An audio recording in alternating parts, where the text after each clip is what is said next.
Hello Motta fam, welcome to Motta cash first Tamil automotive podcast. இன்னைக்கு வந்து நம்ம 114வது மோட்டா கேஷ் எபிசோடில் இருக்கும். இது வரைக்கும் நம்ம பண்ண எல்லா எபிசோடுமே யூடியூப்லேயும் ஸ்பாட்டிஃபைலையும் ஸ்ட்ரீம் ஆகிட்டு இருக்கு. உங்களுக்கு வீடியோவில் பார்க்கணுன்னா ஸ்பாட்டிஃபை ஆடியோவில் கேளுங்க. இன்றைக்கி வந்து நம்ம இந்த ஹைப்ரிட்ஸ், இவிஸ், பெட்ரோல், டீசல், சிஎன்ஜின்னு நிறைய இன்ஜின்ஸ் எல்லாம் இருக்குது. அதில் வந்து எல்லாத்தையும் கம்பேர் பண்ணி யாருக்கு வந்து எந்த இன்ஜின்ஸில் எந்த டெக்னாலஜி வந்து சூட் ஆகும் அப்படின்னு சொல்லிட்டு ஆசிரியர்கிட்ட கேட்கலாம், அவர் எக்ஸ்பிளைன் பண்ணுவேன். ஆக்சுவலி என்னென்னா, நம்ம இந்த டாபிக் நிறைய தடவை பேசியிருக்கோம். என்னாலும் இப்போ கொஞ்சம் கிறிஸ்பாக பேசுவோம். அதாவது என்னென்னா, நம்ம இதை எல்லாம் கம்பைன் பண்ணி பேசினது தனித்தனியாக பேசியிருக்கோம். இப்போ இது பேசுகிறதுக்கான தேவை எங்கே அரைஸ் ஆகுதுன்னா, மார்க்கெட் வந்து நிறைய கார்ஸ் வாங்குகிற ஒரு பீரியடில் வந்தாச்சுன்னா, இண்டஸ்ட்ரி நல்லா க்ரோ ஆயாச்சு, பீப்புள் நிறைய கார்ஸ் வாங்குறாங்க.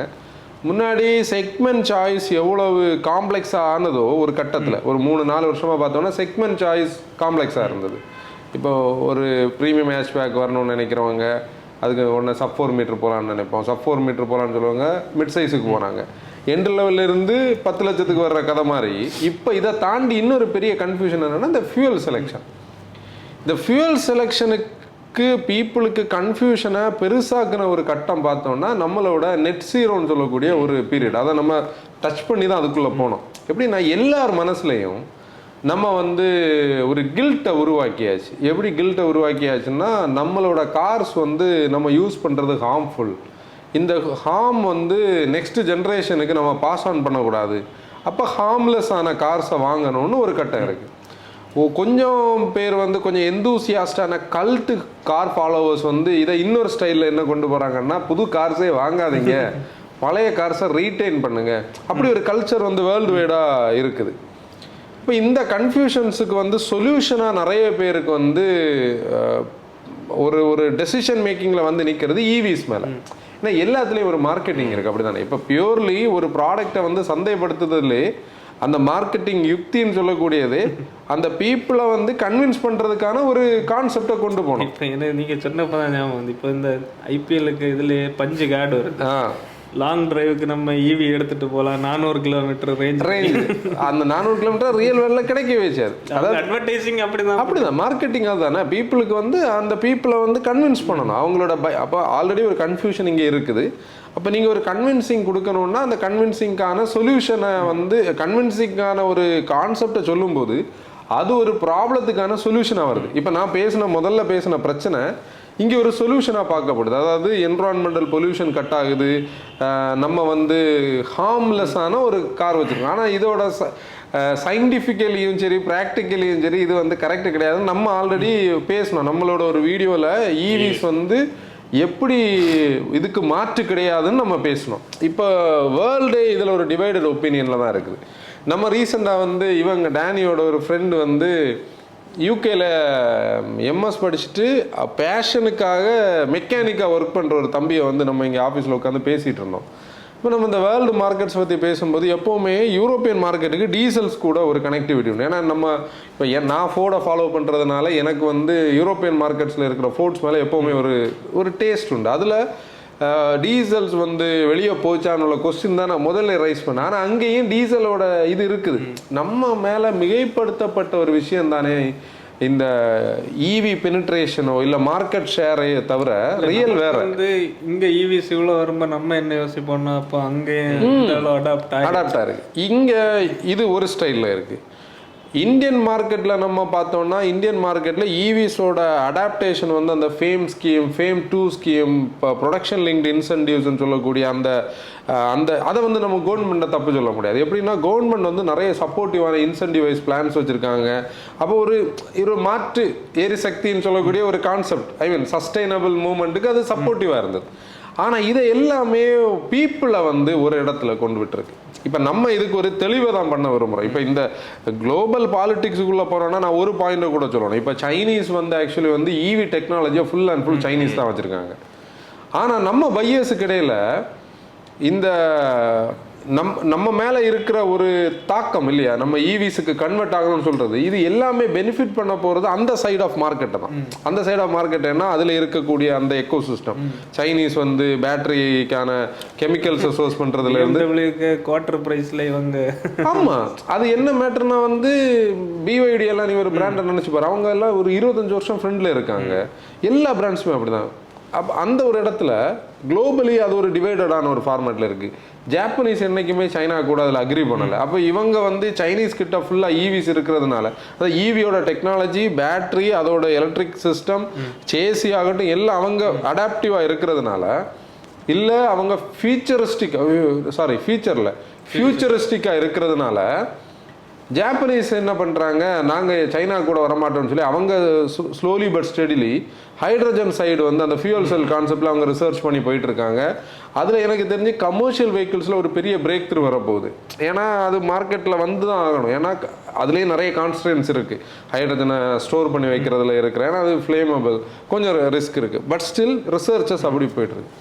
இப்போ இந்த கன்ஃபியூஷன்ஸ் எல்லாம் ப்ரிவேலாக இருக்கும்போது பையர்ஸுக்கு இடையில ஒரு பெரிய கன்ஃபியூஷன் திருப்பி வந்து சேருது. எப்படி சேருதுன்னா, ரீசெண்டான இந்த ஹைபிரிட்ஸுக்கு மேலே வரக்கூடிய ஒரு நான் இந்த பேசுகிற விஷயங்கள் நிறைய இருக்கும், ஆனால் இதில் இருந்து நம்ம கனெக்ட் பண்ணி தான் டெசிஷனுக்கு போவோம். மெயினாக என்னென்னா, நேரமாக இதனால ஒரு பிரச்சனை கிடையாது. ஒரு 10 years முன்னாடி ஃபியூவல்னால ஒரு பிரச்சனையே கிடையாது. பெட்ரோல் இல்லைன்னா டீசல். இப்போ வந்து அந்த ஆப்ஷன் இன்க்ரீஸ் ஆகிட்டு இல்லை, இந்த ஆப்ஷன் இன்க்ரீஸ் ஆனதுக்கு காரணத்தை விட இந்த கன்ஃபியூஷன் பெருசாச்சு. இந்த கன்ஃபியூஷன் பெருசாச்சுன்னா, இப்போ நம்ம வந்து மோட்டோ வேகனோட ரிவ்யூஸில் வந்து பிளாட்ஃபார்ம்ஸை ஆதி காலத்தில் இருந்தே பேசுவோம். பிளாட்ஃபார்ம்ஸை பற்றி பேசுவோம், அதோட டிரைவ் ட்ரெயின் எப்படி இருக்குது, ஐ மீன் லாங்கிடியூடில் இருக்கா, டிரான்ஸ்ஃபர்ஸில் இருக்கா, இது எல்லாம் பற்றி பேசுவோம். இப்போ நம்ம பஞ்சோட ஈவி ரிவ்யூக்காக ப்ரிப்பேர் பண்ணும்போது அந்த சேசியோட இதை வந்து தனியாக நம்ம பேசியிருப்போம். ஒரு பான் ஈவி சேசி எப்படி இருக்கும், இல்லை ஐஸில் இருக்கக்கூடிய ஒரு சேசியை ஈவிக்காக கன்வெர்ட் பண்ணும்போது.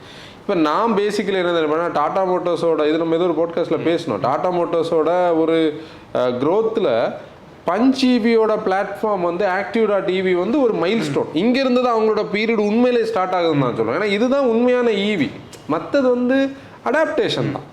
அப்போ இந்த இடத்துல ஒரு கன்ஃபியூஷன். சரி, நான் கன்ஃபியூஷன் வந்து ஹைப்ரிட்டுக்கு வரேன். இப்போ இந்த கன்ஃபியூஷன் இப்படி நிற்கிதுன்னா, ஹைப்ரிட்டுக்கு மேலே பீப்புளுக்கு ஒரு சாய்ஸை பார்த்து போகும்போது ஹைப்ரிட் மேலே வந்து ஈவிஸை வரைக்கும் ப்ரைஸாக இருக்குது. அந்த பட்ஜெட்டில் பார்த்தோம்னா அந்த ஹைப்ரிட்ஸுக்கு வந்து திருப்பி 8 வருஷம் தாண்டி பேட்டரியை நம்ம மாற்றணும். ஹைப்ரிட்ஸ் வந்து பவர்ஃபுல்லாக இல்லை, நாய்ஸியாக இருக்குது. ஒரு செட் ஆஃப் கன்ஃபியூஷன். இதுக்கு கூட ரீசன்ட்லி மிஸ்டர் நிதின் கட்கரி சொன்ன அந்த டேக்ஸ் கட்டுக்கான ஒரு சொல்யூஷன். இப்போ நம்ம வந்து சப் 4 மீட்டர்ஸுக்கு எவ்வளோ பர்சன்ட், 28%. சப் 4 மீட்டருக்கு மேலேனா 43%. இந்த டேக்ஸை வந்து நம்ம எங்கே கொண்டு வர முடியும் தெரியுமா, 12%க்கு கொண்டு வர முடியும்னு ஒரு கான்செப்ட் இருக்குது. அப்படின்னா ஒரு மெட்ரிக்ஸ் இங்கே என்ன சொல்லுதுன்னா, எக்ஸோரூம் ப்ரைஸ் வந்து 21% கம்மியாகுமா. 21% கம்மியாகும்போது கிராண்ட் விட்டாரா ஒரு எக்ஸாம்பிள் எடுத்தோம்னா 17 லட்ச ரூபாய் எக்ஸோரூம் ப்ரைஸ் இருக்கிற வண்டி வந்து 13 லட்ச ரூபாய்க்கு வர்றதுக்கு வாய்ப்பு இருக்குது. இன்விக்டோ 25 லட்ச ரூபா இருக்கிறது 20 லட்ச ரூபாய்க்கு வருவாயிருக்கு. இது ஒரு டேட்டா தந்திருக்கிறதா, இது ஒரு ப்ரொஜெக்ஷன் தான். இது ஒரு கன்ஃபியூஷனை திருப்பி கிரியேட் பண்ணுது. நான் ஹைப்ரிட்ஸை இப்போ வாங்கவா, இல்லை ஹைப்ரிட்ஸ் அடுத்த வருஷம் வாங்கவான்னு அப்படின்னு சொல்லி இது மொத்தத்தில் ஒரு நம்ம மார்க்கெட் வந்து ஒரு அவியல் பருவத்தில் இருக்குது. அதாவது காரை செலக்ட் பண்ணுறதுல வந்து ஒரு 5 பராமீட்டர் நம்ம கேட்குறவங்களுக்கு, ஹேண்ட்லிங் வேணுமா, உங்களுக்கு என்ன டிரான்ஸ்மிஷன் வேணும், உங்களுக்கு என்ன சீட்டிங் வேணும், என்ன பாடி ஷேப் வேணும்னு எல்லாம் நம்ம பேசுகிறத தாண்டி ஃபியூயல் வந்து இன்னைக்கு வைட்லி டிஸ்கஸ்ட். நிறைய பேர் அதில் தப்பான டெசிஷன் எடுக்கிறாங்க. எக்ஸாக்ட்லி. அதனால தான் நம்ம என்னன்னா தெளிவாக ஒரு பாயிண்ட்டுக்குள்ளே நம்ம வருவோம். எப்படின்னா, நம்ம மோட்டோ ஃபேம் வந்து நீங்கள் கார் வாங்குறவங்க இந்த மெட்ரிக்ஸ் எல்லாம் இப்போதைக்கு விட்டுருங்க.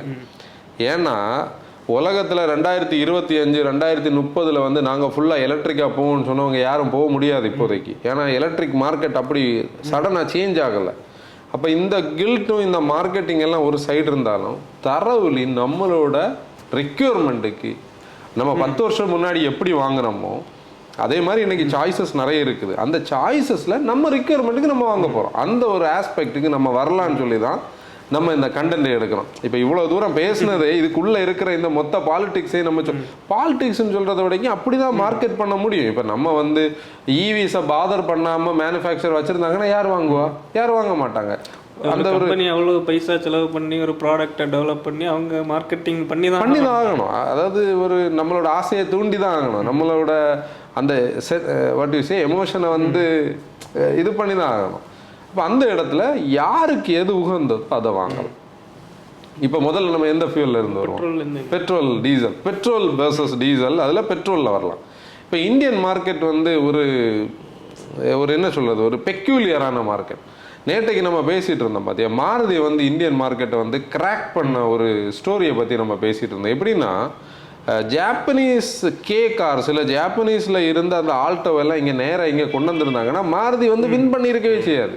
அவங்க இந்தியாவோட எல்லா பீரியடையும் ட்ராவல் பண்ணி இந்தியன் ஸ்பெசிஃபிக்காக அந்த SS18 சொல்லக்கூடிய அந்த இனிஷியல் மாருதியை டோட்டலாக மாற்றிருந்தாங்க. அது பிளேட் சஸ்பென்ஷன், லீஃப் இருக்கும், கிரவுண்ட் கிளியரன்ஸ் ஹையாக இருக்கும், 800cc அந்த என்ஜின் நம்ம ரோடுக்கு ஏற்ற மாதிரி அதோட ரேஷியோஸை செட் பண்ணியிருப்பாங்க. இதுதான் நம்ம ஸ்டைல். இப்போ நீங்கள் வந்து இந்த டர்போ பெட்ரோல்ஸ் பற்றி பேசும்போது நிறைய பேர் வந்து டர்போ பெட்ரோல்ஸை வந்து பயங்கர பாசிட்டிவாக பேசுவாங்க. இந்த நேச்சுரல் ஆஸ்பெக்ட் பெட்ரோல்லாம் நீங்கள் இப்படிமா ஓட்டுறீங்க அந்த மாதிரி ஒரு இதாக பேசுவாங்க. நீங்கள் அது ரிவ்யூஸ்லேயே மற்ற ரிவ்யூஸில் பார்த்தாலே அப்போ நான் என்ன மீன் பண்ணுவேன்னா, இந்த டர்போ பெட்ரோல்ஸ் இன்டென்ட் பண்ணியிருக்கிற இடம் எங்கே? ஃபுல்லாக எக்ஸ்பிரஸ் வேஸில் ஹைவேஸில் இல்லையா? டெவலப் நேஷன்ஸில் வந்து ஃபியூல் எஃபிஷியன்சி இன்க்ரீஸ் பண்ணணும், பொல்யூஷனை கம்மி பண்ணணும்னு சொன்னால் என்ன இருக்குது? ஹைவேஸ் இருக்குது. எனக்கு தெரிஞ்சு இப்போ நிறைய மெயின் ஸ்ட்ரீம் மீடியாஸ் வந்து ரிவ்யூ பண்ணி அவங்க வந்து அந்த சிட்டி பேஸ்டாக இருப்பாங்க.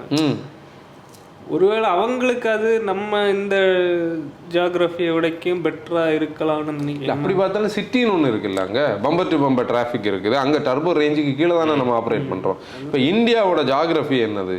நம்ம எப்போவுமே எக்ஸ்பிரஸ் வேஸில் ஓட்டலை.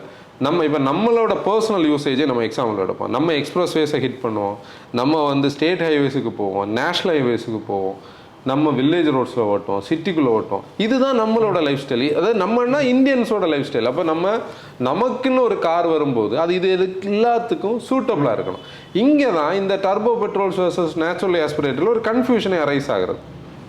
அப்போ நம்ம பேசிக்கலி நம்மளோட மார்க்கெட்டு நம்மளோட ரோடும் ஒரு காம்ப்ளெக்ஸ்னால ஒரு பையர் அவங்களோட ரிக்யர்மெண்ட் ஃபோக்கஸ்டாக பார்க்கணும். இப்போ ஏன் நமக்கு டீசல்ஸ் பிடிக்குது? பேசிக்கலி டீசல்ஸ் வந்து டார்க்கியாக இருக்கும். டார்க்கியாக இருக்கிறது எங்கே? அந்த ஒரு மிட் ரேஞ்சுக்குள்ளே டார்க்கியாக இருக்கும். நமக்கு ஆப்ரேஷன்ஸை எங்கே நம்ம நிறைய பண்ணுவோம்? மிட் ரேஞ்சுக்குள்ளே தான் பண்ணுவோம். பெட்ரோல்ஸ் வந்து ஐவி டெக்கையும் சரி இல்லை நம்மளோட 1.6S இருக்கக்கூடிய SCFA எல்லாம் நம்ம ஓட்டணும்னா நமக்கு ட்ராக் வேணும், இல்லை நல்ல ரோடு வேணும். இங்கே ரேஷ் தான் பண்ண முடியும் இல்லை. இங்கே தான் இந்த ரோட்டில் நம்ம அதுக்கு ஃபன்னை எடுக்கிறோன்னா நம்ம ஒரு ரெக்லெஸ்ஸாக ட்ரைவ் பண்ணி தான் அதை எடுக்க முடியும். அப்போ மற்றவங்கள நம்ம என்ன பண்ணுறோம்? அவங்கள டாஸ்க் ஆக்குறோம், அவங்களுக்கு கடுப்பாகும், கேட்குறவங்களுக்கு நாய்ஸ் கேட்குங்க, எங்கடா போகிறாங்கன்னு கேட்பாங்க. அப்போ இதில் ஒரு பேலன்ஸ் மிஸ் ஆகுது. இப்போ ப்ரைமரியாக அவங்க ரெக்யர்மெண்ட்டுக்கான என்ஜின் அண்ட் ஃபியூல் செலெக்ஷன் தான் இன்னைக்கு உள்ளதில் அத்தியாவசியம். இதை விட்டுட்டு வேர்ல்டு அங்கே மூவ் ஆகுது, நம்ம வந்து 2070 நெட் ஜீரோக்கு போகிறோம். இப்போ நெட் ஜீரோக்கு போகிறோம்னு சொல்கிறதுல தப்பு கிடையாது, நம்ம அங்கே தான் பார்த்து போயிட்டுருக்கோம். ஏன்னா இப்போ எல்லாருக்குள்ளேயும் சிக்கனம் இருக்குது தானே. இப்போ எங்கள் அப்பா வந்து எல்லாத்தையும் எப்போவுமே லைட்ஸ் எல்லாம் ஆஃப் பண்ணிகிட்டே இருப்பார். முன்னாடி நான் இப்போ என் பையன் கெவினோட ஸ்டேஜில் இருக்கும்போது நான் அவரை பாப்பா இவர் ஏன் இப்படி இருக்காருன்னு, தேவையில்லைன்னா டிவி ஆஃப் பண்ணு, அதை பண்ணி இதை பண்ணு. இப்போ நான் அந்த லைஃப் ஸ்டைலுக்கு வந்தாச்சு. இல்லை அது ஆட்டோமேட்டிக்கலி அது ஒரு ஹெரிட்டேஜா இல்லை வந்து அது நம்ம இந்தியன்ஸோட ஒரு இதாக ஃபுட்டு வேஸ்ட் பண்ணக்கூடாது, தேவையில்லாமல் இங்கே எதுக்கு இது வச்சுருக்கு, அது எதுக்கு இங்கே வச்சுருக்கு, அப்படி ஒரு லைஃப் ஸ்டைலில் ஆட்டோமேட்டிக்காக நம்ம வர்றோம். அப்போ அதுவும் ஆட்டோமொபைல்ஸில் ஆட்டோமேட்டிக்காக வரும். நம்ம இப்போ வந்து நம்ம அடிஷ்னலாக வேஸ்ட் பண்ணுறது என்ன தெரியுமா? எப்போ ஆச்சும் வெயில் நேரத்தில் ஐடில் ஏசி போட்டு நிற்போம், மற்றபடி நம்ம ஃபியூல் வேஸ்ட் பண்ணுற லைஃப் ஸ்டைலே கிடையாது. அப்போ இது நம்ம மேலே திணிக்கப்பட்டதே தவிர நம்மளோட டெசிஷனை கொலாப்ஸ் பண்ணுது. அப்போ அதனால நம்ம முதல்ல பெட்ரோலில் போகலாம். பெட்ரோலில் பொறுத்தவரையில் எப்படின்னா நிறைய பேருக்கு வந்து ஒரு மனநிலை உண்டு. டீசலோட கிளாட்டர், டீசல் வந்து ஒரு க்ரூடான ஒரு ஃபியூல். அவங்களால நம்ம புரிய வைக்கவும் முடியாது, அவங்களால அதை மாற்றவும் முடியாது, அவங்களுக்கே சேஞ்ச் பண்ண முடியாது. இப்போ நம்மக்கிட்ட டார்க்கி டீசல்ஸை ஓட்டிக்கிட்டு எண்ணெய் பெட்ரோல் தந்தால் நம்மளால் அதுக்கு அடாப்ட் ஆக முடியாதுன்னு சொல்கிற மாதிரி அது உண்மை. அது ஒரு ஆளோட உரிமை, அதை நம்ம வந்து மாற்ற முடியாது. அவங்க பெட்ரோல்ஸ் பார்த்து தான் போவாங்க. இதில் தான் ஒரு கிளவரான ஒரு ட்ரிக்கியான ஒரு பாயிண்டே வருது. ஒரு பையர் வந்து ஒரு ப்ரோஷர் எடுத்து பார்க்குறாங்க, இல்லை ஷோரூமில் போய் பார்க்கும்போது இந்த பெட்ரோல்ஸ் மேலே அவங்களுக்கு இன்றைக்கி வரக்கூடிய ஒரு இது என்னன்னா, அதில் இருக்கக்கூடிய பவர் அண்ட் டார்க் ஃபிகர்ஸ். அது எது தெரியுமா? இந்த டர்போஸ் கொடுக்கக்கூடிய இது. அவங்க ஆட்டோமேட்டிக்கலி அவங்க என்ன மைண்ட் செட்டுக்கு தெரியுமா வர்றாங்க? நம்ம ஒரு சூப்பரான பவர்ஃபுல்லான கார் வாங்குறோம், ஆனால் அவங்க எங்கே தெரியுமா ஓட்ட போகிறாங்க? ப்ரிடாமினன்ட்லி சிட்டிக்குள்ளே ஓட்ட போகிறாங்க. இங்கே தான் அந்த ப்ராப்ளமே ரைஸ் ஆகுது. இது அவங்களுக்கு புரிய வரும்போது தான் இது இந்த கார் வந்து மைலேஜ் இல்லை, இந்த காரை வந்து நான் தப்பாக வாங்கிட்டேன், மேனுஃபேக்சர் என்னை ஏமாத்திட்டாங்கன்னு கன்ஃபியூஷன். எல்லாத்துலேயும் ஏற 20ன்னு சொல்லிடுவாங்க. இப்போ நான் பாரு, நம்ம ரீசெண்டாக எந்த காரு 3XOக்கும் 20+ இருக்குது. அது ட்ராக்லேயோ இல்லை வந்து நல்ல ரோட்லேயோ ஓட்டும் போது தான் கிடைக்கும். சிட்டி கான்செப்டே வேறு. அப்படி பார்க்கும்போது நீங்கள் ப்ரிடாமினன்ட்லி சிட்டி ஓட்டுறீங்க, உங்களோட சிட்டி யூசேஜ் வந்து 70% மேலே இருக்குதுன்னா அங்கே டர்போஸுக்கு ஸ்கோப்பே கிடையாது. பெட்ரோல்ஸ் இங்கே பவருக்கு தேவையும் கிடையாது. நேச்சுரலி ஆஸ்பிரேட்டட் பெட்ரோல்ஸ் வாங்க, இதுதான் ப்ரைமரி.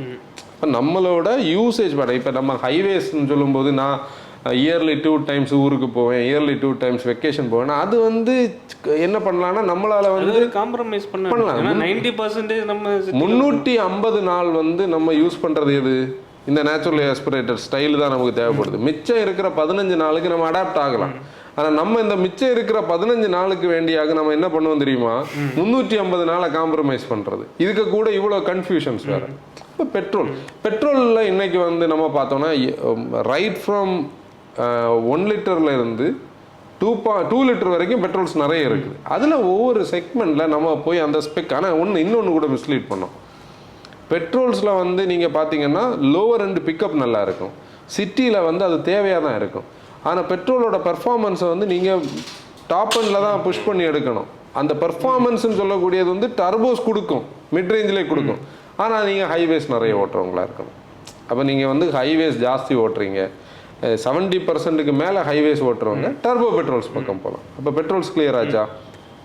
பெட்ரோல்ஸ் கண்டிப்பாக மைலேஜ் கம்மியாக தான் கொடுக்கும். ஏன்னா பெட்ரோல் வந்து அதோட அந்த பேர்னிங் ஸ்டைல், கம்பஷன் ஸ்டைல் வந்து அப்படி தான். இப்போ டீசல்ஸ்ன்னு சொல்லக்கூடியதில் வந்து நம்ம அந்த ஃபன் டு டிரைவ்லேயே டீசல்ஸை வந்து அஃபோர்டபுளாக ஃபன் கொடுக்குற ஒரு இந்தியன் ரோட் ஸ்டைலுக்கு, அதாவது ஒருத்தங்களுக்கு வந்து டார்க் வேணும், ரெவ் பண்ணி ஓட்ட பிடிக்கும். ரெவ்னா ரொம்ப ரெட் லைன்லாம் இல்லை, ஓரளவுக்கு ரெவ் 3000 RPM வரைக்கும் ரெவ் பண்ணி ஓட்ட பிடிக்கும். அதில் அந்த கனெக்ட் வரும்.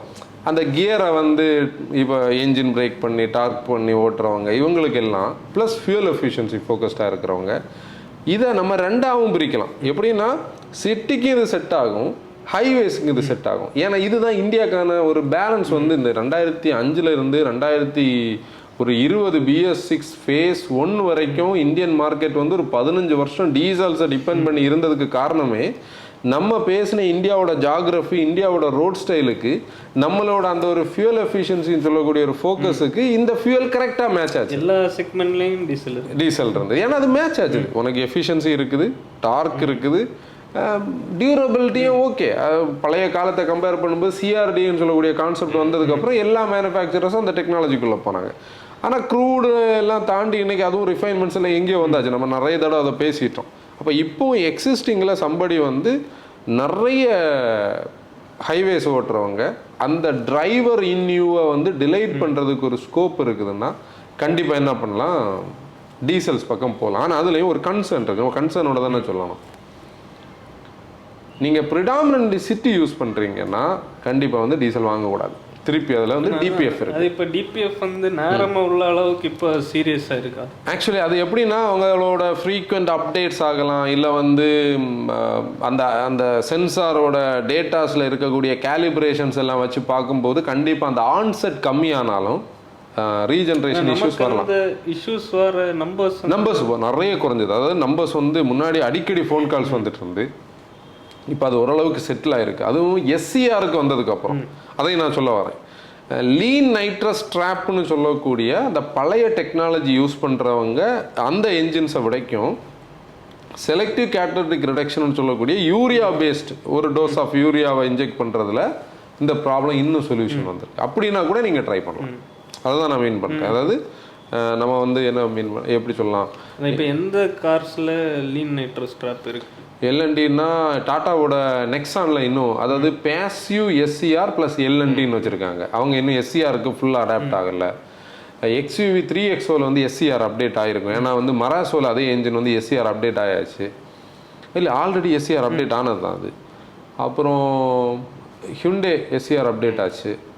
இல்லை வேறு சின்ன என்ஜின்ஸ் இல்லை, இப்போ எல்லாருமே எஸ்சிஆருக்கு அப்டேட். ஆனாலும் நம்ம வந்து இப்போ காரன்ஸில் எல்லாம் பழைய ஃபேஸ் ஒன்றில் நிறைய பிரச்சனைகள் இருந்ததா நம்ம நிறைய ஃபாரம்ஸில் பார்க்குறோம்.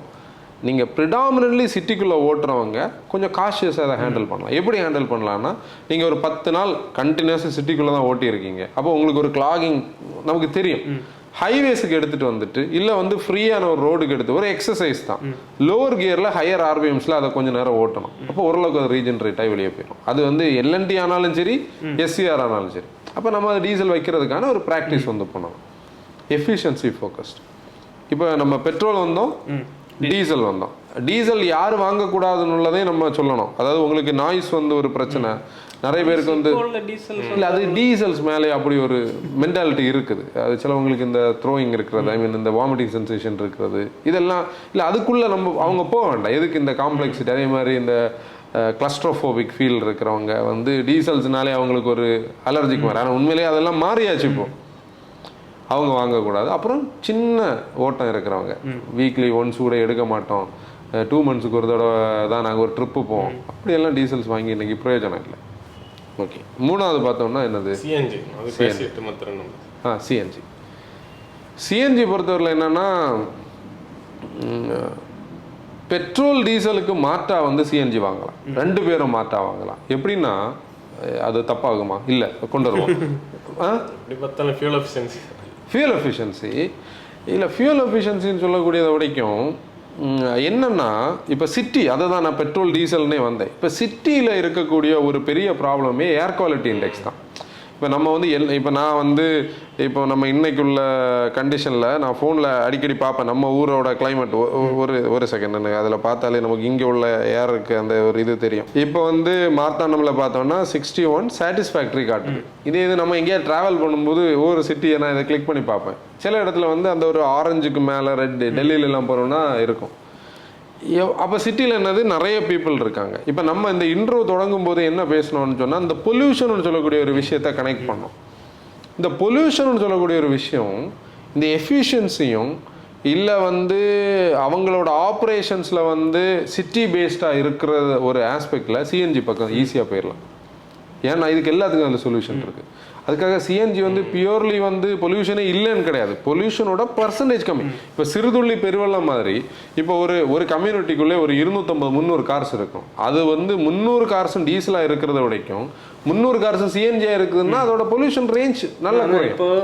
இப்போ நம்ம இப்போ கன்னியாகுமரி மாதிரி ஒரு இடத்துல இருக்கு, இங்கே வந்து பொல்யூஷன் கம்மி. இப்போ இங்கே டீசல்ஸ் அதிகமாக இருந்தாலும் பெரிய பிரச்சனை கிடையாது. அதே இது இப்போ ஒரு சென்னை மாதிரி ஒரு இடத்துல அந்த நம்பர் ஆஃப் டீசல்ஸை விட இது அவுட் நம்பர் பண்ணக்கூடாது. இப்போ சிஎன்ஜி அவுட் நம்பர் பண்ணால் பிரச்சனை இல்லைன்னு சொல்லலாம். ஏன்னா அந்த ரேஷியோ வந்து இப்போ சிட்டிக்கு உகந்தது. அது உனக்கு வந்து பொல்யூஷன் கன்சர்ன் பார்த்து எடுக்கவே சிட்டிஸில் இருக்கவே அதை பார்க்கலாம். சிஎன்ஜி வாங்கலாம். சிஎன்ஜி வாங்கும்போது இப்போ நம்ம வந்து எப்போவுமே ஒரு கான்செப்டை சொல்லுவோம். அது வந்து ஒரு கார் இன்னைக்கு வாங்கணும்னா காம்ப்ரமைஸ் இல்லாமல் ஒரு காரை வாங்க முடியாது. எல்லாத்துலேயும் ஏதாவது ஒரு காம்ப்ரமைஸ், ஏதாவது இல்லை, சில பேராமீட்டர்ஸ் இருக்கும். அதில் சிஎன்ஜின்னு சொல்லி நம்ம போகும்போது பவர் அண்ட் டார்க் வந்து ஒரு காம்ப்ரமைஸ். அதுக்காக அது டிரைவபிலிட்டியை வந்து லோவாகவோ இல்லை பிக்கப் இல்லாமல் அப்படியெல்லாம் காட்டாது. பேசிக்கலி ஒரு 20% of dark and 20% of power வந்து அது கம்மியாக இருக்கும். அந்த ஸ்கேலில் 20 இருக்காது, 20க்குள்ளே இருக்கணும் எப்பவுமே. அதுக்கு அடாப்ட் ஆகணும். ரெண்டாவது பூட் ஸ்பேஸை வந்து காம்ப்ரமைஸ் பண்ணணும். அதுக்கு வந்து இப்போ டாட்டா வந்து அந்த ட்வின் சிலிண்டர் வந்து எல்லாரும் அடாப்ட் பண்ண வேண்டிய ஒரு கான்செப்ட். அது பேட்டன்னால் இல்லை டாட்டாவை கம்பீட் பண்ண மாதிரி இருக்குன்னு சொல்லி மற்ற மேனுஃபேக்சரர்ஸ் யூஸ் பண்ணலையான்னு தெரியல. ஆனால் அது வந்து ஒரு சூப்பர் கான்செப்ட். அப்புறம் ஸ்பேர் வீல் எல்லாம் இன்றைக்கி நமக்கு உண்மையிலேயே பெரிய ரெக்யர்மெண்ட் இல்லை. ஏன்னா இந்த டியூப்லெஸ் டயர்ஸ் வந்து இப்போ நம்மகிட்ட இன்ஃப்ளேட்டர்ஸ் எல்லாம் இருக்கிறதுனால சமாளிக்க முடியும். முன்னாடி டியூப் இருந்த காலத்தில் இன்ஃப்ளேட்டர் இருந்தாலும் நம்ம இங்கே இன்ஃப்ளேட் பண்ணுவோம், அங்கே லீக் ஆகிட்டு இருக்கும், அது பிரயோஜனப்படாது. அப்படி பார்க்கும்போது சிஎன்ஜி வாங்கலாம். சிஎன்ஜி வந்து ஓரளவுக்கு நம்ம க்ரீனராக நம்ம பார்க்க முடியும். அப்போ சம்படி வந்து சிட்டிக்குள்ளே இருக்கிறவங்க ஃபியூல் எஃபிஷியன்சி இருக்கணும், இந்த தலைவலி இல்லாமல் இருக்குன்னு நினைக்கிறோம், வாங்கலாம். ஆனால் அங்கே ஒரு பிரச்சனை இருக்குது. அந்த பிரச்சனை தான் இதில் டிஸ்கஸ் பண்ணுறதுல ஒரு பெரிய பிரச்சனை. இந்த சிட்டி பேஸ்டு பீப்புளோட பையிங்கில் எனக்கு இம்பார்ட்டண்டான ஒரு பராமீட்டர் என்ன சொல்லுங்கள்? ஆட்டோமேட்டிக்ஸ். இங்கே தான் இதோட எல்லாம் நம்ம பேசினாலும் அதில் ஒரு குழப்பம் இருக்குது. இது இந்த கன்சல்டிங் பேசும்போது நம்ம அவங்களுக்கு ஈஸியாக சிஎன்ஜி சொல்லும்போது ஆட்டோமேட்டிக் இல்லையே, ஆக்சுவலி அது ஒன்று தானே சாய்ஸில் இருக்குது. ஐ மீன் 2 ப்ராடக்ட்ஸ் தான் இருக்குது, டியாகவும் டிகாரும். அதையும் நம்ம இல்லை அது ஒரு பெர்ஃபெக்ட்லி சொல்ல முடியாது. அங்கே தான் ஒரு பிரச்சனை. இப்போ எல்லாருமே கார் ஓட்டுற ஒரு லைஃப் ஸ்டைலுக்கு வந்தாச்சு. எல்லாருமேனா வீட்டில் இருக்கிற எல்லாரும் ஓட்டுற டெவலப் நேஷன்ஸ் மாதிரி. இப்போ அந்த ஒரு கட்டத்தில் இந்த இனோவேஷனும் எல்லா மேனுஃபேக்சரர்ஸும் எடுத்துகிட்டு மெயின்லி வந்து ஹிண்டையும் மாருதியும் அந்த ஸ்மால் கார் செக்மெண்ட்ஸில் அவங்களோட ஏஎம்டிஸை இதுக்குள்ளே எடுத்துகிட்டு வந்துட்டாங்கன்னா இதில் ஒரு பேலன்ஸ் ஈஸியாக கிடைக்கும். டாட்டா அதில் நம்ம அப்ரிஷியேட் பண்ணணும், ஆனால் அவங்க அதை இன்னும் கொஞ்சம் கூட ஆப்டிமைஸ் பண்ணணும். அது வந்து இன்னும் ஒரு ஸ்டெப் மேலே போகணும், அப்டேட்டில் கரெக்டாக வரும். அப்போ இந்த இடம் ஒரு காம்ப்ளெக்சிட்டி இருக்கா, ஆனால் இந்த காம்ப்ளெக்சிட்டியை ஓவர் கம் பண்ணுற இடத்துல திருப்பியும் பெட்ரோல் வந்து நிற்கிது. ஓகே, அதுக்கு வாய்ப்புள்ளவங்க வந்து சிஎன்ஜி வாங்கலாம். கூட சிஎன்ஜி பொறுத்தவரை என்னென்னா டாக்ஸி செக்மெண்ட் வந்து சிஎன்ஜி வந்து அக்ரி பண்ணி எடுத்தாச்சு. அது வந்து ஒரு நல்ல விஷயம். நம்ம அதை பாசிட்டிவாக தான் பார்க்குறோம். என்னென்னா நம்ம திருவனந்தபுரத்தில் இப்போ நிறைய சிஎன்ஜி டாக்ஸி பார்க்குறோம். அது நல்ல விஷயம். நம்ம ஊருக்கு இன்னும் அது ஃபுல்லாக அடாப்ட் ஆகி வரல. இங்கே 2 அவுட்லெட்ஸ் இருந்தாலும் இன்னும் டைம் எடுக்கும். டாக்ஸி சிஎன்ஜிக்கு மாறினதோட ஒரு அட்வான்டேஜ் வந்து என்னன்னா பொல்யூஷன் தான் ஒன்று. ரெண்டாவது பார்த்தோம்னா சிஎன்ஜி மேலே வந்து அந்த மைலேஜ் கிடைக்குது. பெர் கிலோகிராம் சிஎன்ஜிக்கு வந்து டீசல் அளவுக்கு அவங்களுக்கு இது கிடைக்குதுன்னு ஒரு ஸ்கோப் இருக்கிறதுனால பீப்புள் அப்படி கனெக்ட் ஆகி போகிறாங்க. அப்போ பெட்ரோல் வந்து யார் வாங்கணும், டீசல் வந்து யார் வாங்கணும், டாக்ஸின்னு சொல்லி இன்னைக்கு வந்து இன்னோவா கிறிஸ்டாவை தவிர இல்லை, ஆமாம், டாக்ஸி வாங்குறவங்களுக்கு எல்லாருக்குமே வந்து சிஎன்ஜி ஆப்ஷன் இருக்குது. கண்டிப்பாக சிஎன்ஜி வாங்கலாம். ஹைப்ரிட்ஸ் மேலே தான் இப்போ இந்த கன்ஃபியூஷன் வந்து இன்னும் பெருசாக போனது. நம்ம இந்த பேசின இந்த டாக்ஸ் இப்போ ஹைப்ரிட்ஸ் வந்து கண்டிப்பாக இந்தியாவில் ஹைப்ரிட்ஸோட ஒரு பீரியட் வந்துக்கிட்டு தான் இந்தியா இவிஸுக்குள்ளே போகும். இதை நம்ம கண்டிப்பாக நம்ம முதல்ல இருந்து நம்ம பேசும்போது எல்லாரும் நம்ம வந்து ஸ்கிப் பண்ணுறோம் ஒரு விஷயத்த. ஈவி வந்து இந்தியாவுக்குள்ளே வந்ததை தாண்டி நம்ம ஹைப்ரிட்ஸை பேசிகிட்டு இருக்கோம். ஈவிஸை தாண்டி ஹைப்ரிட்ஸ் வராதுன்னால நிறைய பேரோட இதை சொன்னாங்க. நம்ம ஆக்சுவலி நம்மளோட பாயிண்ட் ஆஃப் வியூ சொன்னோம். இப்போ இந்த கவர்மெண்ட் கையில் தான் இந்த விஷயம் இருக்குது. கவர்மெண்ட் மட்டும் இந்த டாக்ஸேஷனில் ஒரு கட்டு கொடுக்கணும்னு தான் நான் பர்சனலி சொல்லுவேன். என்னென்னா ஈவிஸ் வந்து 100% க்ரீன் கிடையாது இல்லை, அது எல்லாருக்குமே தெரிஞ்ச உண்மை. அப்படி இருக்கும்போது 100% க்ரீனுக்கு நம்ம போகிறதுக்கு முன்னாடி ஹைப்ரிட்ஸ் அந்த ஸ்டேஜ் இந்த 3 வரைக்கும் டீசல் சிஎன்ஜி வரைக்கும் ஹைப்ரிட்ஸ் வந்து கண்டிப்பா அதுலயும் இந்த ரேஞ்ச் எக்ஸ்டெண்டர்னு சொல்லக்கூடிய ஹைப்ரிட்ஸ் இந்தியாவில் வந்ததுன்னா இந்தியாவோட ஜியோகிராஃபிக்கு அது கரெக்டாக இருக்கும். ஏன்னா நமக்கு வந்து இப்போ என்ன ஆகுதுன்னா ஹைப்ரிட்ஸுக்கு மேலே ஒரு கன்ஃபியூஷன் வர்றது என்னன்னா இது இந்த சுவிட்ச் ஆகுது, இங்கேருந்து அங்கே போகுது, அங்கேருந்து இங்கே வருது, இது எதுக்குன்னு ஒரு காம்ப்ளெக்சிட்டி நம்ம பீப்புள்கிட்ட இருக்கா. ரேஞ்ச் எக்ஸ்டெண்டரோட வேலை என்னது, ஜென்ரேட்டர் வந்து கரண்ட் கொடுக்குறது மட்டும். இப்போ ரெனோ நிசான்கிட்ட ஈடெக் அந்த கான்செப்ட் இருக்குது. இப்போது டொயோட்டாவும் சுசுக்கியும் சேர்ந்து தான் பண்ணுறாங்களா இல்லை சுசுக்கி தனியாக பண்ணுறாங்களான்னு தெரியல. அந்த Z12E என்ஜினில் வந்து அந்த ரேஞ்ச் எக்ஸ்டெண்ட் அடுத்த வருஷம் வரப்போகுதுன்னு சொல்கிறாங்க. ஹியூண்டே கியா கிட்ட வந்து வேர்ல்டு வைடா ஒரு 20 வெஹிக்கிள்ஸ் கிட்ட இருக்கு. 20-7 வெஹிக்கிள்ஸ் கிட்ட இருக்குது. அவங்க 26 இல்ல வரலாம். ஏன்னா இந்த பீரியட் நீ எல்லாரும் ஒவ்வொருத்தரா வர முடியும். 25-26ல ஹைபிரிட்ஸ் நம்ம நிறைய பார்க்க முடியும்.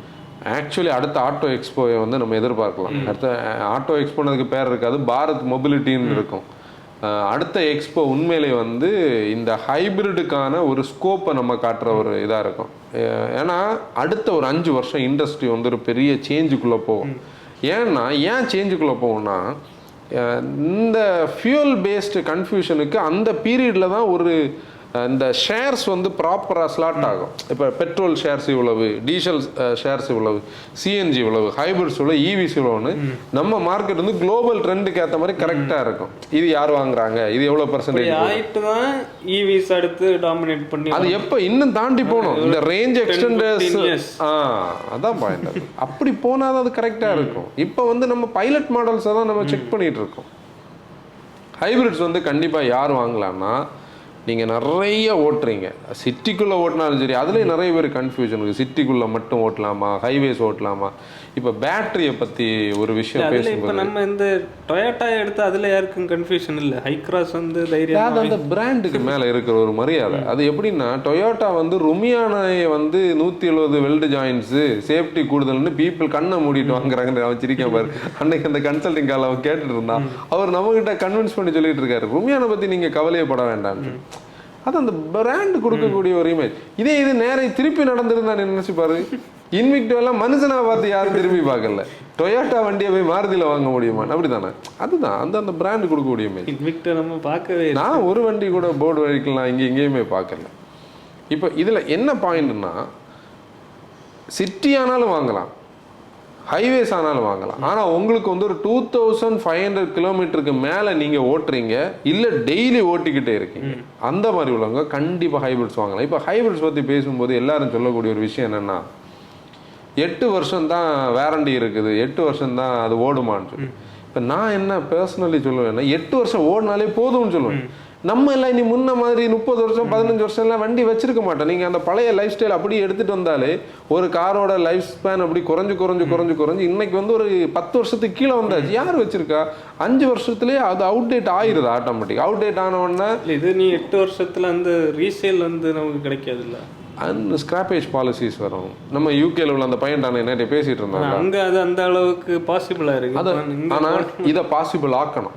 இப்போ ஒரு பாலிசி எல்லாம் இனி இம்ப்ளிமெண்ட் ஆகுதுன்னா டிரான்ஸ்பரண்ட் ஆகும். இவிஸ் ஹைபிரிட்ஸ் எவ்வளவு வருதோ அந்த அளவுக்கு இந்த பாலிசிஸும் இருந்தாதான் அது வந்து ஒர்க் அவுட் ஆகும். இல்லைன்னா அது திருப்பி வந்து ஒரு அவன் அங்க சொன்னான், அங்க ஹைபிரிட்ஸ் வந்து இவ்வளோ அவங்க நினைக்கிறத விட அதிகமா காஸ்ட் வந்து அவங்களுக்கு கிடைக்குது, அவங்க அடுத்த காரை வாங்கிட்டு போறாங்க. இங்க அப்படி இல்லையே. இல்லை, அது என்னன்னா அதுதான் இந்த இம்ப்ளிமெண்டேஷனில் இருக்கிற நம்மளோட கண்ட்ரியில் இருக்கக்கூடிய ஒரு ஸ்டைல். அதுக்கு நம்ம என்ன மீன் பண்ணணும்னா, இப்போ வந்து இந்த டோட்டல் லாஸ் எல்லாம் போடுறாங்கல்ல, இப்போ டோட்டல் லாஸ் இந்த ஃப்ளட் அஃபெக்ட் எடுக்கலாம், ஐடிவி வேல்யூ என்ன வருதோ அது அப்படி கிடைக்குது பாதி. அந்த மாதிரி ஒரு ஐடிவி பேஸ்டு சிஸ்டம் இங்கே வரணும். அது வரும்னு நான் நினைக்கிறேன். ஸ்கிராப்பேஜ் பாலிசி எஃபிஷியன்ட்லி ஓப்பன் ஆகும்போது இந்த ஐடிவி கிடைக்கும். ஏன்னா இது இந்த கெமிக்கல் வந்து ரீசைக்கிளபிள், அதில் இருக்கிற எல்லாமே ரீசைக்கிளபிள். அது அந்த ப்ரைஸுக்கு போயிடும். ஆனால் ஒன்று கண்டிப்பாக அந்த கிலோமீட்டர் வரைக்கும் அது ஓடினாலே அது ஓகே தான். நம்ம சொல்கிற இந்த கணக்கு ஈவிஸை பொறுத்தவரை என்னன்னா, நம்ம வந்து பிரைமரி வெஹிக்கிளாக ஈவி வாங்குறதுக்கு வந்து பிளான் பண்ணி தான் வாங்கணும். அந்த பிரைமரி வெஹிக்கிள் செகண்டரி வெஹிக்கிளாக வாங்குறவங்க யார் வேணாலும் எப்படி வேணாலும் வாங்கலாம். ஏன்னா அது அவங்களுக்கு ஒரு மேட்டர் இல்லை. ஏன்னா அவங்களோட பிரைமரி சாய்ஸுக்கு ஒரு சடனாக ஒரு ட்ரிப்பு போகணும், இல்லை வந்து ஒரு வெளியூருக்கு போகணுன்னா அவங்களுக்கு என்ன இருக்குது, பிரைமரி ஒரு வெஹிக்கிள் நிறைய வாங்கியிருக்காங்க, அப்படிதான் வாங்கியிருக்காங்க. ஆனால் பிரைமரி வெஹிக்கிளாக வாங்கும்போது காஷியஸாக வாங்கணும். வாங்காதீங்க நம்ம யாரையுமே எதையுமே நம்ம சொல்ல முடியாது, காஷியஸாக வாங்குங்க. இந்த காஷியஸ்ன்னு சொல்லக்கூடியது டேனி சொன்ன அந்த விஷயம்தான். 5 EV வாங்குங்க, 400 கிலோமீட்டர் போங்க. அப்படி ஒரு கான்செப்டே கிடையாது. எவ்வளோ கிடைக்கும்? ஒரு 200 சரௌண்ட் பண்ணி கிடைக்கும். நம்ம ஆன் பண்ணும்போது 200 தான் காட்டுது. அதில் அது எப்படி 400 ஓடும்? இதை நம்ம ரீசன் எங்கே ஒரு ரோட் ட்ரிப் போயிட்டு இருக்கும்போது ஒருத்தங்க வந்து ஹைவேல விண்டோ எல்லாம் கீழே இறக்கி போட்டு ஒரு 60 கிலோமீட்டர் ஸ்பீட்ல க்ரூஸ் பண்ணிட்டு இருந்தாங்க. நம்ம போனது 1.5 கோடிக்கு BMW போகல. நான் அதாவது அவினாசியில போய் சார்ஜ் பண்ணணும், நம்மகிட்ட சார்ஜ் இல்லை. ஆக்சிலேட் பண்ணலான்னு பார்த்தா சார்ஜ் அங்கே போய் இறங்குமான்னு டவுட். ஸ்பீடு போனால் சார்ஜ் குறையுது. நம்ம எத்தனையும் 1 டன்னுக்கு மேலே போகவே இல்லை. நாங்கள் அந்த மேலூருக்கு அவுட்டரில் இந்த கண்டன் எடுக்கிறதுக்காக ஒரு குயிக் ஆக்சிலரேஷனுக்காக வந்து சர்ன்னு இழுத்தோம். அதில் ஒரு 50-60 கிலோமீட்டர், ஒரு 150 கிலோமீட்டர் காமல். அதில் என்ன விஷயம்னா, இவங்க 2 பேரும் தப்பான ரோடு எடுத்து போனாங்க. அவங்க நம்ம எக்கோஸ்போர்ட்ல வந்தோம். இவங்க 2 பேரும் தப்பான ரோடு எடுத்து போனாங்க. ரோடு எடுத்து போகும்போது எனக்கு பக்கன்னு இருந்து, டேய் நீங்க எந்த ரோட்ல போறீங்க, அது இன்னொரு சின்ன டே உள்ள இங்க சார்ஜ் தின்னுன்னா கஷ்டம்டா. அந்த ஃபீல் அது வந்து இந்த ரேஞ்ச் மேல நமக்கு இருக்கிற. அப்போ பிரைமரியா நம்ம என்ன சொல்லுவோம்னா, நீங்க வந்து உங்களோட டிரைவிங் நேச்சரையும் ஃபோக்கஸ் பண்ணணும். நீங்க அடிச்சு ஓட்டக்கூடிய ஒரு பர்சன் கொண்டு போய் இப்போ வந்து ஒரு டீசல் இன்ஜின்ல ஒரு பெட்ரோல் இன்ஜின் வச்சிருக்கிற ஒருத்தர் வந்து சென்னை டு கன்னியாகுமரி வந்து ஒரு 8 ஹவர்ஸ்ல வர்றவருன்னு வச்சுக்கிடுங்களேன். அவர் அதே ஸ்டைல் ஆஃப் ஆப்ரேஷனை ஈவியில் வர முடியாது. அப்படி அடிச்சு 2 நாள் ஆகும். கேஷுவலா சொல்லுங்க, 2 நாள் ஆகும். புரியுதா? நம்ம 11க்கு கிளம்பி ஊட்டிக்கு அடுத்த நாள் சாயங்காலம் 6 மணிக்கு போய் 9 மணிக்கு சார்ஜ் போடுவோம். நம்ம சார்ஜர் கிடைக்க 9 மணி ஆச்சு. அது இது மாதிரி. அதே மாதிரி வந்து திடீர்னு அன்பிளான்டு ட்ரிப்ஸ் பண்ணுறவங்க, இப்போ ஒரு பிஸ்னஸ் பண்ணுறாங்க, இல்லை திடீர்னு அவங்களுக்கு வந்து ஒரு எமர்ஜென்சியாக போகணுன்னு நினைக்கிறவங்க, அவங்க என்ன பண்ணுவாங்க, உட்காந்துருப்பாங்க. திடீர்னு அவங்களுக்கு ஒரு டெலிஃபோன் வரும், இந்த டைம் இந்த இடத்துல இருங்கன்னு சொல்லுவாங்க. ஃபியூலை டாப்அப் பண்ணுவாங்க, போவாங்க. இவங்களுக்கெல்லாம் செட் ஆகாது. ஆனால் சிட்டிக்குள்ளே மட்டும் ஓட்டுறவங்க, அதுலேயும் சிட்டியில் ஆட்டோமேட்டிக் வேணும்னு நினைக்கிறவங்க ஈவிஸ் வந்து ட்ரை பண்ணணும்.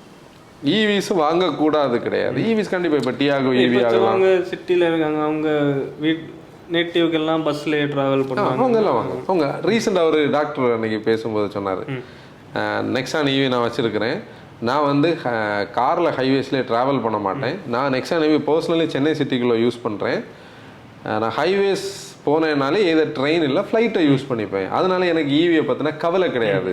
அவர் ஒய்ஃபுக்கு வந்து செகண்டரி கார் வாங்குறதுக்காக அன்றைக்கி கன்சல்டிங் பேசுவோம். அது மேக் சென்ஸாக இருந்து ஓகே அவர் தெளிவாக தான் வாங்கியிருக்காரு.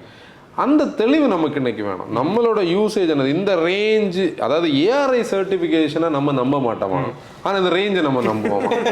இதுதான் எனக்கு வரக்கூடிய கன்ஃபியூஷன். நமக்கு இது வந்து தான் அதில் வந்து மாடிஃபைடு இந்தியன் டிரைவிங் சைக்கிள்னு சொல்லி அது இன்னொரு வெர்ஷனில் இருக்கும், எம்ஐடிசின்னு இருக்கும். இப்போ நம்மக்கிட்ட கன்சல்டிங் பேசும்போது நான் அதை கிரிட்டிசிசமாக சொல்கிறது இல்லை, பீப்புள் அப்படி ஒரு மென்டாலிட்டியில் அப்படி திங்க் பண்ணி வச்சுருக்காங்க. உங்களுக்கு ஏஆர்ஐ சர்டிஃபிகேஷனோட ஃபியூல் எஃபிஷியன்சி கிடைக்குமாங்க? அது எப்போவுமே கிடைக்காது இல்லைங்க. அதே மாதிரி தாங்க இதுவும்.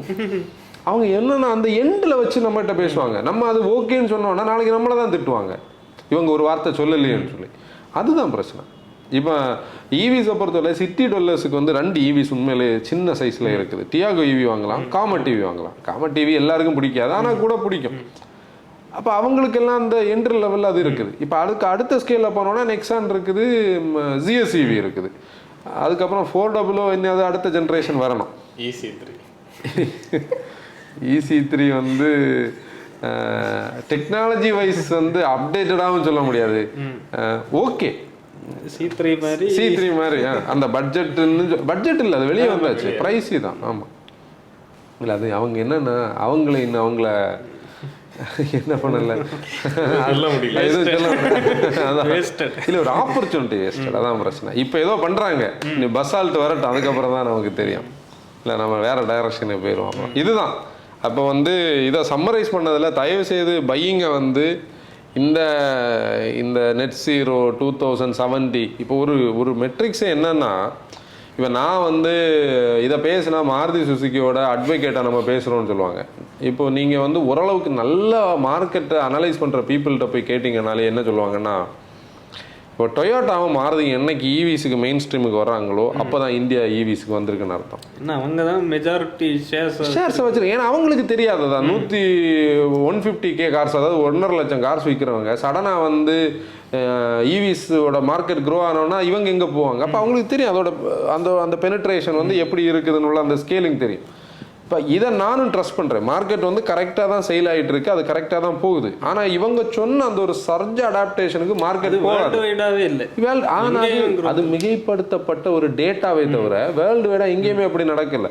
ஏன்னா டெஸ்லா மேலே இருந்த அந்த ஒரு இம்ப்ரெஷன், அப்புறம் இந்த BYD பண்ண ஒரு ஏமாத்து வேலை, அது நம்ம சைனாவில் கேள்விப்பட்டோம்ல. வெஹிக்கிளை ரெஜிஸ்டர் பண்ணி கார் கிரேவியார்ட்ஸ் யூஸ் பண்ணி ஒழிச்சு போட்டிருக்காங்க கார்ஸ் எல்லாம். ஆனால் நம்பர்ஸ் வந்து யூரோப்பில் என்ன தெரியுமா காட்டுது, யூரோப்பியன் மார்க்கெட்டை வரைக்கும் ஈவிஸ் வந்து நம்பர்ஸ் விற்றதான் இங்கே நம்பர்ஸ் காட்டுது. அப்போ அதெல்லாமே போய் இப்போ அப்படி பார்த்து பீப்புள் மேலே அப்படி ஒரு கன்ஃபியூஷனை கிரியேட் பண்ணியிருக்காங்க. அதனால் அது வந்து என்னன்னா 2030 ஒரு ப்ரொஜெக்ஷன் என்ன சொல்லுதுன்னா, இந்தியாவோட ஹைப்ரிட் மார்க்கெட் ஷேரை 25% தான் இருக்கும்னு சொல்லி. அப்போ மேபி ஒரு 25% ஈவிஸ் இருக்கலாம். மேபி அது 25 இருக்குமான டவுட்டு தான். ஆனால் சில ஈவிஸ் கூட வரும், இந்த ஸ்மாலர் செக்மெண்ட்ஸில் கொஞ்சம் கூட வரும், ஒரு 30 எல்லாம் வரும்போது. அப்போ அப்படி பார்த்தா ஒரு பேலன்ஸ் இருக்கும். ஒரு 50% மார்க்கெட் ஷேராக பெட்ரோல் வர்சஸ் டீசல் வச்சிருக்கோம். அதில் டீசலுக்கு ஒரு 10-15% இருக்கும், டீசல் இருக்காது. CNG பெட்ரோல் அவ்வளோ அவங்க வச்சிருப்பாங்க. 25% ஹைபிரிட்ஸ் வச்சிருப்பாங்க, 25% ஈவிஸ் வச்சிருப்பாங்க. அது பேலன்ஸ் ஆகும். ஒரு 20-40 எல்லாம் ஆகும்போது இது ஸ்லோவாக ஆயிடும்.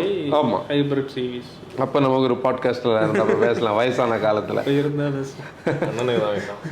உங்களுக்கு வயசாகாது, என்ன யூடியூபே இருக்காது. இந்த இதில் ஸ்பெக்டாக்கிளில் பார்த்துட்டு இருக்கோம். அதான் ஓகே. ஒரு சின்ன கன்க்ளூஷன். அதாவது என்னன்னா, இது வந்து நம்ம ஈவிஸ் வாங்கக்கூடாதுன்னோ இல்லை ஹைபிரிட்ஸ் வாங்குங்கன்னோ இல்லை டீசல்ஸ் வாங்குங்கன்னோ, நம்ம வந்து நம்மளை டீசல்ஸை வந்து நமக்கு பிடிக்கும்னு சொல்கிறதுனால நம்ம அப்படி பேசுகிறோம் இல்லை. இது தெளிவாக நீங்கள் அந்த ஃபஸ்ட்லேருந்து லாஸ்ட்டோட பார்த்தீங்கன்னா தெரியும், பியூர்லி பையரோட ரிக்வயர்மெண்ட் பேசிஸே தவிர இந்த மார்க்கெட்டோட க்ரோத் சென்டிமெண்ட்டோ இந்த மார்க்கெட்டோட இந்த ப்ரொஜெக்ஷன்ஸையோ நம்பி கிடையாது. நம்ம ரிக்வயர்மெண்ட்டுக்கு நம்ம கார் வாங்குவோம். யாரையும் புஷ் பண்ண முடியாது இல்லையா? இந்த புஷ் பண்ணாதான் இந்த பிரச்சனையே வருது. நம்மளோட பையிங் ஹேஸிலாக இருக்கும், நம்மளோட பணம் விரையப்பட்ட மாதிரி நமக்கு ஒரு ஃபீல் வரும். அதனால ரிக்வயர்மெண்ட்டுக்கு ஏற்ற மாதிரி வாங்குங்க. இன்னும் நமக்கு டைம் இருக்குது, வெரைட்டி ஆஃப் கார்ஸ் நம்மளால் வாங்க முடியும். க்ளோஸ் பண்ணுவோம். ஓகே மோட்டா ஃபேம், நீங்கள் எபிசோட் க்ளோஸ் பண்ணிடலாம். நம்மளுடைய பழைய பாட்காஸ்ட்லாம் யூடியூப்லேயும் ஸ்பாட்டிஃபைலையும் ஸ்ட்ரீம் ஆகிட்டு இருக்கு, போய் பாருங்கள், கேளுங்க. This is Anson signing off. Asir, drive responsible.